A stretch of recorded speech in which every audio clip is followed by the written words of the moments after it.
Welcome back, everyone, to Literature in Robes with Jared. We know. Let's get into something really extremely fun that I have been kind of reading here and there over the last year, and that is the Gentleman Bastards series. You bastards! What is the Gentleman Bastards series, you may ask? Well, it is a series that is still being written by the great Scott Lynch. Scott Lynch is not prolific, but he is great in that each book that he has written about Locke Lamora and his sidekick Jean Tannen has been an experience for me as a reader that I cannot necessarily replace with anything else that I've read before. It's really quite remarkable. Scott Lynch is definitely up there in terms of the caliber of writer that George R.R. Martin is. Maybe not quite as large in scale, but he does have scale in his books, in his writing. There is a larger world. However, the world that we are exposed to in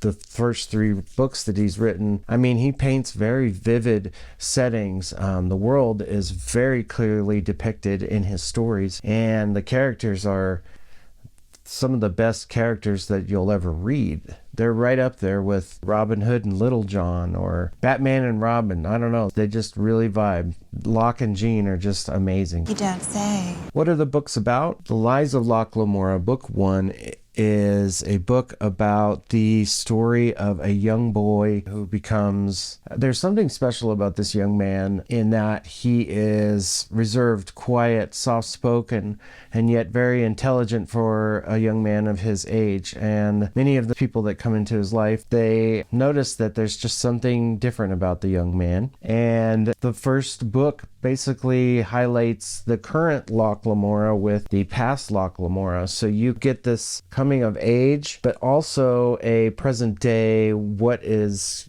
Locke getting himself into? And you get to see like how this amazing con artist, this heist man, this thief, this person of many faces, this actor, this swindler, this... I mean, Lies of Locke Lamora, who is Locke Lamora when you discover what kind of person he is as a character in these books? The question is, was he made into this person, or was he already kind of this person to begin with?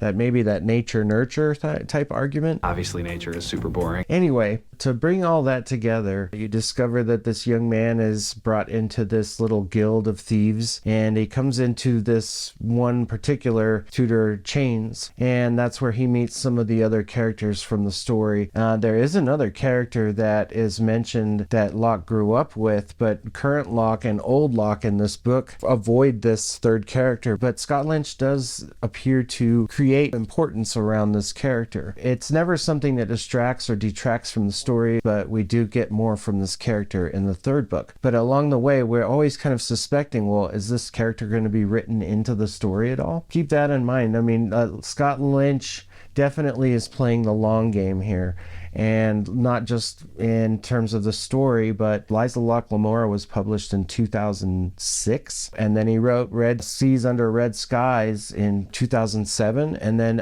it took him about 7 years to write The Republic of Thieves. And right now there's murmurs bubbling up from the booking world that he is coming out with a book 4 to continue the series, because it does seem like he has plans for this to continue on. But I believe that Scott Lynch is just that type of writer that is really crafting his story. It's a real labor of love for him. These books are very well curated. They're very well put together. Sometimes he'll introduce a concept or something and you'll be like, I am not familiar with this at all, but about halfway through that chapter you'll discover like, oh, he's filling me in on this in a very natural way, unforced. It's not put on the front end so you have to like remember all this stuff.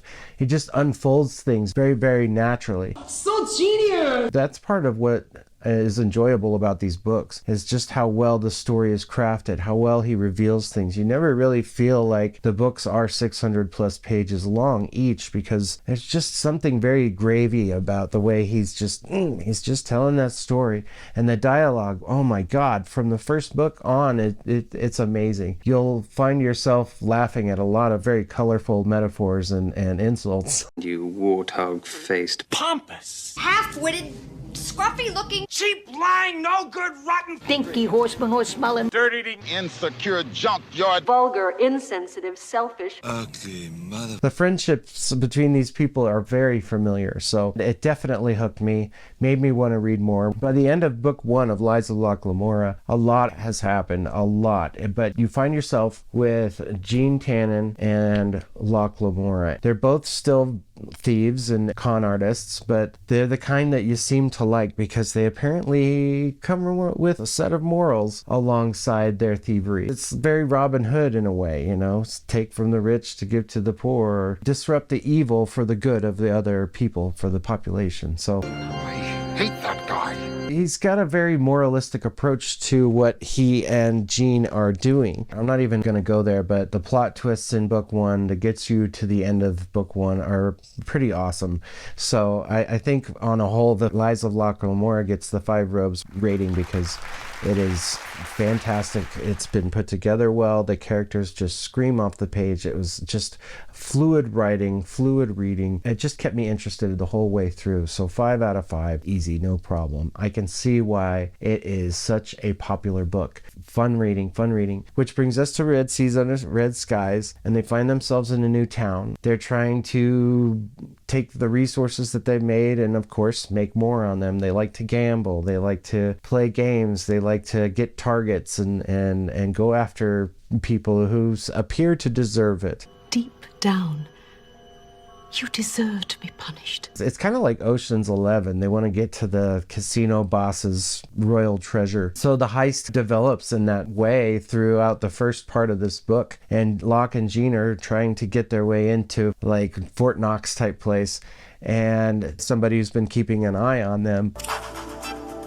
And suddenly the book's direction takes this turn. I was really surprised. I kept thinking, when are they going to return to this original storyline? And eventually Scott Lynch does, but the meat of the story tends to lean to where this sudden turn in the narrative, and it becomes sort of a seafaring novel about ships and ocean-going vessels and nautical information. So the reading and writing, you become very familiar with what it's like to be on a ship, and you get a sense of what the pirate culture is. It offers sort of a new setting, and that's kind of what you find when from book to book in all 3 of these, is that Locke, Lamora, and Jean are doing their adventures and insulting each other and taking from morally gray or just terrible people for their own benefit. Sorry you feel that way, but basically it's the nature of the beast. Each setting changed, so it creates new challenges for the characters to get through. It lends itself to a whole new setting. I mean, there was nothing bad about it. It was just kind of a shock for me to think to myself that, wait, this was going this way, but now it's going this way.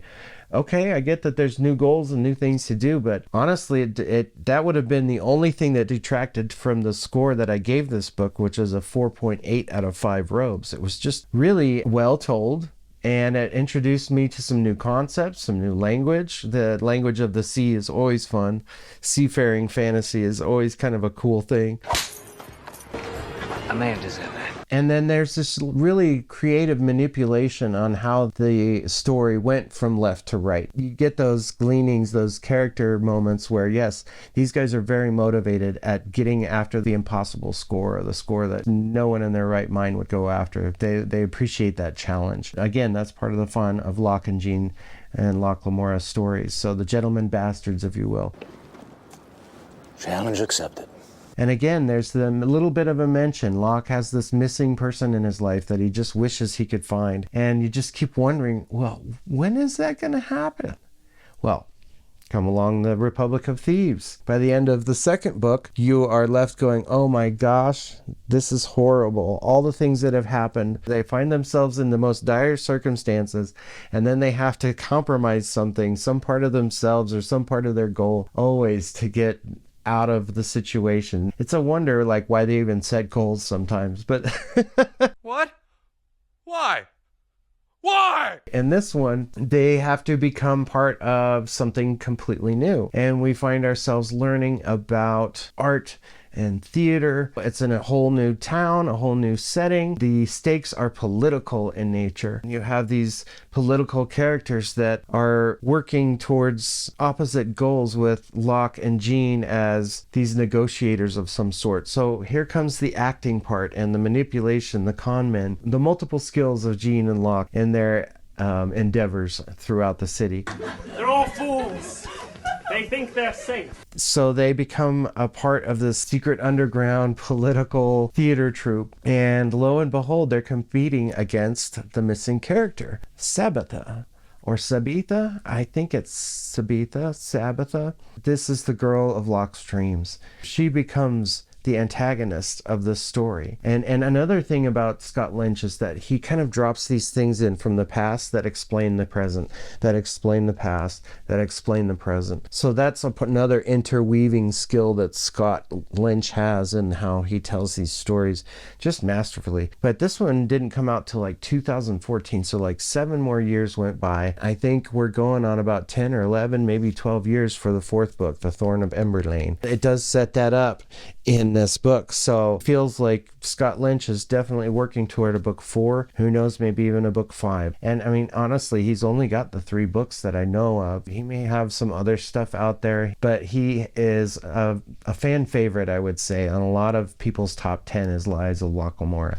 We've got a badass over here. Republic of Thieves, again, it's not more of the same. It's the same characters, just developing more, but just this addition of Sabetha into it just makes this triangle of character amazing traits just to bloom out even more. How do they play with each other? What are we not knowing that is actually being planned behind the scenes?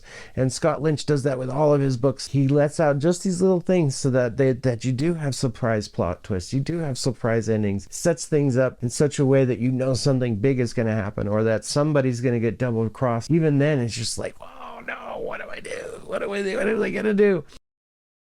Again, I'm really satisfied with how things ended, and he sets up for the next one. The stakes are high again. Gosh, all these books are great. I can't wait for The Thorn of Emberlane. I'm probably one of many thousands of people who feel that way.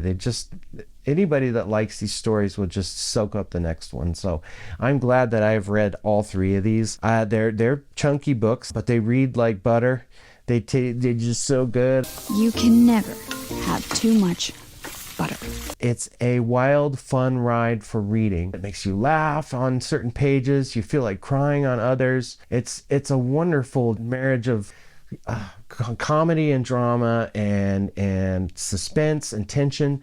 Scott Lynch is so good at this, and I'm glad that he takes time to really build these stories, because they're just so good. The final book, Republic of Thieves, I know I didn't really say much about it, but the point of all of this is just to say, I think that most people, if they're into the fantasy genre, they like reading a little bit of having that flavor of history in it, but the characters just stand out so much that they're just so fun to read and see what kind of antics and things they're going to get themselves into. And boy, it makes you cringe sometimes. You're just, oh gosh. So, Oh my God. great stuff. I think on the whole, this Gentleman Bastards is riding at a 4.9 out of 5 robes for the whole thing. 5 robes for Lies of Locke Lamora, 4.8 for Red Seas Under Red Skies, and 4.8 for Republic of Thieves. I think the one thing that Republic of Thieves maybe kind of suffered for me was it was a little more straightforward than the other 2. I was expecting maybe a little bit more of some plot twisty stuff. I mean, he gave me plenty, and everything was satisfying. However, I don't know. Maybe I'm not sure what I was looking for, and maybe it was the first book effect of Lies of Locke Lamora being a 5 out of 5. It was just such a great surprise, something so different, something just so unique and original. And throughout all the books, just real quickly, there's something special about Locke Lamora. I don't know what it is, but it's almost like Scott Lynch has a trope about the person who doesn't know his past but is pretty special, maybe has some special powers. I don't know, but that's something that keeps being alluded to. Something about names and being named in this whole system that alludes to some of the magic too, naming people and having control over them. In the barest of way, magic definitely adds itself into the story in just such a way that turns the screws up just enough in the story to add a little tension, but it's never in a distracting way. And magic isn't just being everywhere, but it's definitely there. It's kind of like the Game of Thrones and Song of Ice and Fire by George R.R. Martin, but it's totally unique. It's totally, completely unique, separate from what he does. Just as wonderfully creamy with all the frosting and goodies on top, but just totally different dessert that I think everybody should try. Hey, that's it for me today, guys. The Gentleman Bastards trilogy. Go out and get it. 1, 2, 3. Anybody want to read these? Worth your time. Thanks, guys, for checking in. Hope you're all doing well. And remember, keep reading. And looky here, I got these fun little things. I loved it so much. Then I went out and got the Golance hardbacks. They're special. They were on sale. And this is the 10th anniversary. So pretty. Oh, I love it. They're just basic, but totally worth owning. And I'm probably going to be selling these to the first lucky bidder. So anybody private DM me or whatever it is. Oh, That's genius.